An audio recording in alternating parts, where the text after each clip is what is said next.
sorry, sir. It's very exciting for me. I'm very humbled to be here with you this evening, and thanks for allowing all of us to be here for this amazing event that couldn't have happened without your leadership and guidance through the last 60, 70 years here at Charles Krug. We have this beautiful wine, this Charles Krug VS Cabernet in front of us, which was your inspiration, and wine that you've been making for a very long time. I know we're tasting the 2006 tonight, but there's another bottle here as well in front of us. Can you tell us a little bit about that? That was the 1944 Cabernet Vintage Select wine. And that was in the first year because we purchased it, Father purchased the winery in, trying to think now, how many years ago? 1943. 1943. And so, I mean, we're very proud. We have only a couple bottles of that old vintage, but then we have in our wine cellars more of the vintages, which are really interesting to have and to enjoy. And my history in the wine industry goes back quite a few years.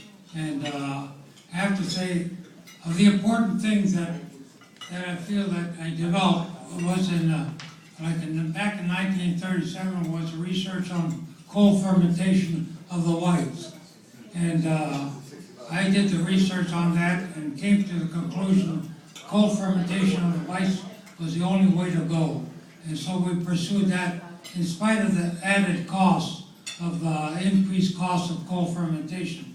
So we perpetuated that. Another thing I feel proud about is I introduced a French oak barrel.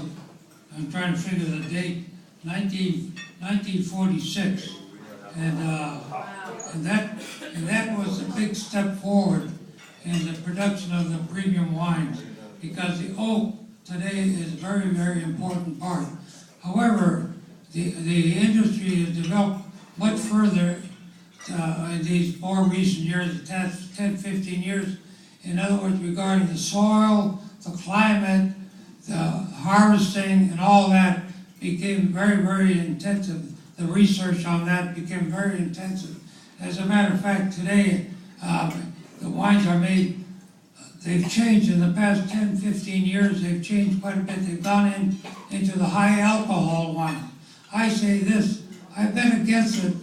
However, I will say this, if it's properly balanced, I mean, it can be a wonderful wine, but it has to be smooth. And the alcohol, you don't want to feel the alcohol on that thing. Of course, when it's high alcohol, you just better be careful. It's not to consume too much. I mean, and just enjoy it. And enjoy it because they become, as a matter of fact, I've been drinking our old 6 here, and I find it very well balanced. In other words, it had 14.7% alcohol. Incidentally, all of our labels, we put the exact alcohol content on the label. This way you know what you're drinking. And I find it very, very important.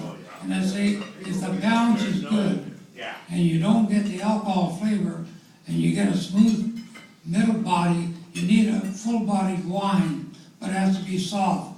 And so that does a lot of research on blending and aging of the wine, which is very, very important. And when your conclusion has to be a wine that you really enjoy and is well balanced, and that's very important. And today, extensive work is being done on that. And I say you don't win it all, but you keep on trying for the best. So anyway, it's been a wonderful evening, as far as I'm concerned, and I trust that you all enjoyed it.